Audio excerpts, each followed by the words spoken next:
bahwa kita akan mendapat pasokan crude dari Rusia, dan juga dari pihak Rusia akan siap membangun beberapa infrastruktur yang penting dalam rangka meningkatkan cadangan dan ketahanan energi nasional kita.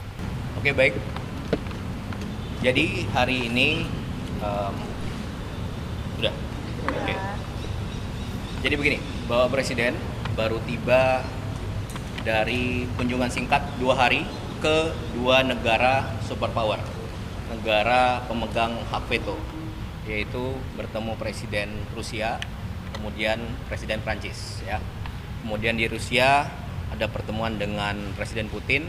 Intinya adalah peningkatan kerjasama di bidang energi jangka panjang.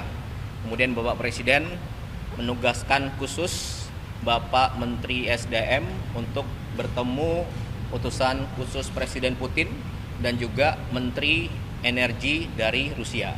Nah, kemudian kami bergerak ke Prancis, kemudian beliau melaksanakan rapat dengan utusan khusus Presiden Putin dan Menteri, dan hasilnya beliau laporan kepada Bapak Presiden baru saja. Ya, untuk detailnya Pak Menteri SDM yang akan menjelaskan.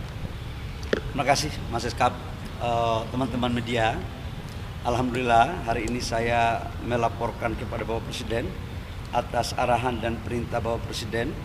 Kemarin kami di Rusia untuk menindaklanjuti kesepakatan antara pemimpin dari kedua negara, dalam hal ini Presiden Prabowo sama Presiden Putin, di mana hasil-hasil kesepakatan itu adalah menyangkut dengan kerjasama jangka panjang, khususnya di bidang energi.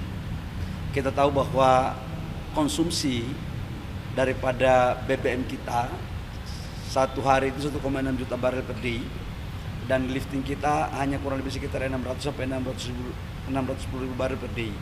Kita masih impor kurang lebih sekitar 1 juta barel per day. Di tengah kondisi global yang seperti ini, kita harus mampu mencari cadangan-cadangan minyak dari berbagai sumber. Tidak hanya di satu negara, tapi di hampir semua negara. Alhamdulillah kemarin atas arahan Bapak Presiden sudah saya bertemu dengan Menteri ESDM dan utusan khusus daripada Presiden Putin, dan kabarnya alhamdulillah cukup menggembirakan bahwa kita akan mendapat pasokan crude dari Rusia, dan juga dari pihak Rusia akan siap membangun beberapa infrastruktur yang penting dalam rangka meningkatkan cadangan dan ketahanan energi nasional kita. Selain itu kita juga melakukan komunikasi terkait dengan LPG. Kita tahu bahwa LPG kita kurang lebih sekitar 7 juta ton setiap tahun kita impor, dan sekarang kita lakukan diversifikasi, dan insya Allah kita juga akan mendapat support. Tetapi yang ini masih butuh perjuangan, masih butuh komunikasi 2 atau 3 tahap. Tapi kalau crude-nya saya pikir udah hampir final. Pasti pertanyaan kemudian adalah, apakah dengan kita membeli crude dari Rusia, kemudian bagaimana perjanjian kita dengan negara lain termasuk dengan Amerika? Saya katakan bahwa kebutuhan crude kita setiap tahun itu kurang lebih sekitar 300 juta ton, 300 juta barel. Jadi semuanya kita ambil, mana yang menguntungkan untuk negara kita harus kita lakukan.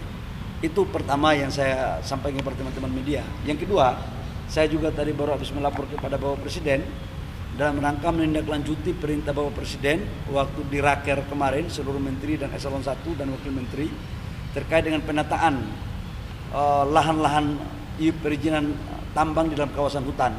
Ada di hutan lindung, ada di hutan konservasi, ada kemudian di cagar alam, dan beberapa IUP yang dalam kawasan hutan. Tadi kami juga sudah melapor kepada Bapak Presiden karena saya dikasih waktu 1 minggu. 1 minggu berarti sudah 1 minggu, minggu kemarin dan minggu ini.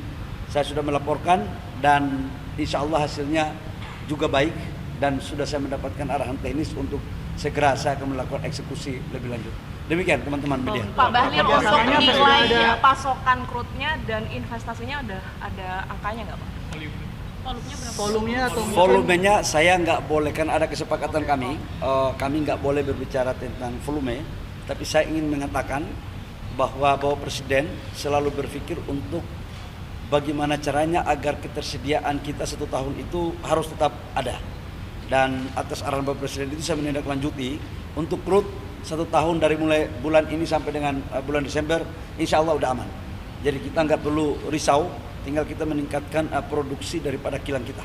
Artinya dampak ke harganya juga aman Pak, dampak ke harga minyak. Harga itu tetap kita akan mencari harga yang terbaik. Yang jelas kita akan mencoba untuk tidak boleh lebih daripada harga pasar. Harga di bawah pasar itu jauh lebih baik, tapi minimal sama dengan harga pasar. Kalau untuk dampaknya di harga di dalam Dan kerjasama ini dilakukan ini dalam waktu jangka panjang ya.